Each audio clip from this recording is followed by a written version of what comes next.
And good morning. We're set to see some pretty disruptive weather as we head through into the weekend. Storm Dara is on its way. It's going to bring some really strong winds, also some heavy rain and some snowfall too. But I'll bring you all the details on that throughout the programme. To this discussion about the music, which did it sound more like to you? Well, it wasn't instantly recognisable for me, I have to say. It wasn't. Perhaps a slightly slowed down version of Shake It Off, I think, maybe. But it's one of those things like a child's toy, where when you hear it every 15 minutes throughout the day, it might get slightly annoying. You want to break the toy, good point. basically. Exactly. Yeah.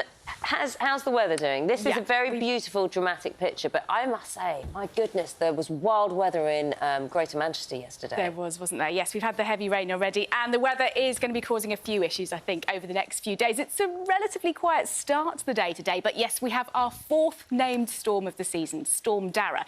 And as we head through tonight into the weekend, I think the main weather hazard is really going to be the strength of the wind. So some really strong winds. We've also got some heavy rain, so still a risk of flooding, still 20 flood warnings in force across parts of England, and in the mix as well, some snow across parts of Scotland. But let's take a look at where we're going to have the strongest of the winds. Northern Ireland, southwest Scotland, western parts of England and Wales. This is where there is an amber weather warning in force for much of the day tomorrow. But even away from these areas, really across all of England, Wales, southern Scotland and Northern Ireland, a yellow warning in force. So gusty winds, 60 to 70 miles an hour for some of us, could reach 90 miles an hour in exposure around some Irish Sea coasts.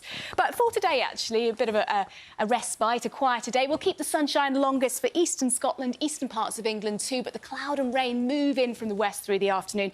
Really heavy bursts across Northern Ireland, the winds picking up too. We're in double figures in the west, but that colder air, only about 6 to 9 degrees for eastern areas by this afternoon.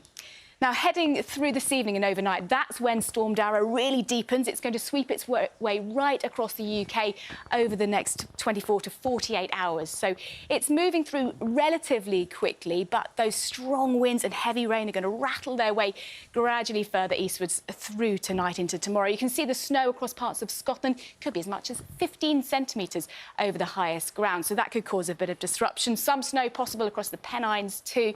So some heavy downpours from the word go. But it is going to be the strength of the wind that's going to be causing most issues, I think. Could be travel disruption, for instance, potential for power cuts and damage to buildings as well.